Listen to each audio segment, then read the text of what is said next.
Hi வணக்கம். ஆ Julie அவர்கள் பத்தி தான் பேச போறேன். ஆ ஜூலி நீங்க ஒரு காதலி. என்ன மாரி உங்கள நம்பிட்டோம். ஜல்லிக்கட்டு போராட்டம். ஆ இப்பலாம் ரொம்ப சில்லறையா சிதற விட்டுட்டோம். நம்ம Facebookலயும், Twitterலயும், WhatsAppலயும் கூட இல்லையா? ஆ நம்பி ஏமாந்துட்டோம் இப்பதான் ஃபர்ஸ்ட் டைம். ஏன்னா, நீங்க ரொம்ப தப்பு செஞ்சுட்டீங்க. ஆமா. ம். போறதெல்லாம் பார்த்தா பயமா இருக்கு. என்ன இந்த மாரி கூட அ ஆளுங்க இருப்பாங்களா அப்படின்னு. ஏன்னா, நீங்க ஒரு ஃபேம்ல இருந்தீங்க. பிக் பாஸ், அப்புறம் ஆக்டிங், அப்புறம் இன்னும் நெறைய சொல்லிட்டு போலாம்.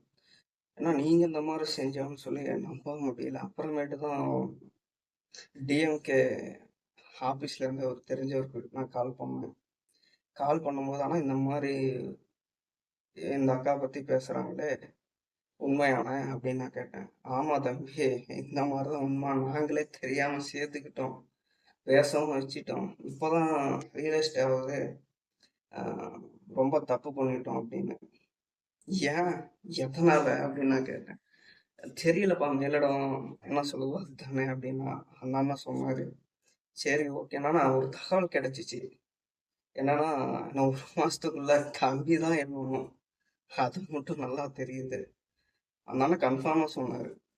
ஓகே அண்ணா நல்லா இருக்கட்டும். எனக்கு ஒரு நல்ல தகவல் தந்தாரு. அப்புறம் அ நயன்தாராவோட நீங்க போட்டி போட்டீங்க. அத பத்தி பேசலாம். ஆ அம்மனேசனோட உங்க ஜூலி அக்கா வேஷம் தான் நல்லா இருக்குன்னு சொல்லிட்டாங்க. அப்படின்னு அவங்க சொல்லிக்கிட்டாங்க. நாங்க என்ன சொன்னோம்? படமே யூடியூப்ல தான் பார்த்தோம். அது இப்பதான் பார்த்தேன். கிளிப்பா பார்த்தேன். நல்லா தான் இருந்துச்சு. ஆக்டிங்கு. உங்களது இல்ல. மகேந்திரா மேமோடது. அப்புறம் கிட்னி. அதுவும் காசுக்கோசரம். உங்களுக்கு தான் ஃபேம் இருக்குல்ல. பிக் பாஸ்ல இருந்தீங்க. அப்புறம் ஆக்டிங் கரியரு. அப்புறம் நெறைய கடைகள்லாம் போய் ரிப்பேர் பண்ணீங்கல்ல. ரிப்பன். ஏன் இதெல்லாம்? ஒரு மனுஷன் உசுரா உங்களுக்கு முக்கியம். சொல்லுங்க. இது வித்து நீங்க காசு சம்பாதிக்கணுமா? சொல்லுங்க. எத்தனோ வழி இருக்குல்ல. என்னங்க போங்க. அதுவும் நாங்க இருக்கிற பக்கத்து மாவட்டம் தான் அது. ஈரோடு மாவட்டம். அங்க விசைத்தறி தான் அதிகமா ஓட்டுவாங்க. அந்த தொழிலாளிங்கிட்ட ஏங்க, அவங்களே ரத்தத்த உறிஞ்சி சம்பாரிச்சுட்டு இருக்காங்க. உழைப்புல சொல்றேன். உங்கள மாரி அட்டைப்பூச்சி மாரி இல்ல. சரிங்களா? அவங்க ஒரு ரூ. 200 டெய்லியும் கிடைச்சாலும் போதும். உண்மையாவே வேலையே இல்ல அவங்களுக்கு. இருந்த வேலை செஞ்சுட்டு, வீட்டு வேலைய செஞ்சுட்டு, அந்த அம்மாவ காட்டுனாங்க நியூஸ்ல பார்த்தேன். ரொம்ப கஷ்டமா இருக்கு. இந்த மாரிலாம் ஏன் பண்றீங்க? சொல்லுங்க. காசுக்கோசரம் என்னங்க? என்னக்கா இந்த மாரி பண்றீங்க? ஏக்கா, ஏக்கா போங்கக்கா. எனக்கு ரொம்ப கஷ்டமா இருக்கு. அவங்கள பார்த்து. அதுக்கு என்ன நிவாரணமோ இப்பயே அவங்களுக்கு தாங்க. நீங்க நீங்க சொல்லிட்டேன் பார்த்துக்கங்க.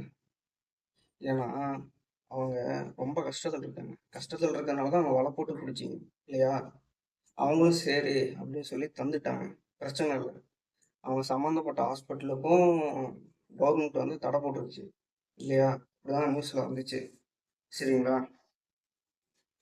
ஆனா இது என்ன ஒரு பிரச்சனை? இதெல்லாம் தள்ளி வச்சிருங்க. நான் திமுக மிக தவறா முடிவு எடுத்துட்டாங்க. இந்த அக்காவ வச்சு பேசணுமா? சொல்லுங்க. திமுக எத்தனையோ தலைவர்கள் பார்த்துருக்காங்க. திக கட்சியில இருந்து ஆரம்பிச்சு பயணத்த இப்ப வரைக்கும் உதயநிதி ஸ்டார் வரைக்கும் அவரும் நல்லா தான் பேசுறாரு. ஒண்ணும் தப்பில்ல. இப்ப என்னன்னா திமுகவுக்கு தலையே போயிடுச்சு. அவங்கள கொண்டு வரணும். ம். திருச்சி இடைத்தேர்தல் அன்னைக்கு. இன்னும் 6 மாசம் இருக்கும்னு சொல்லியிருக்காங்க.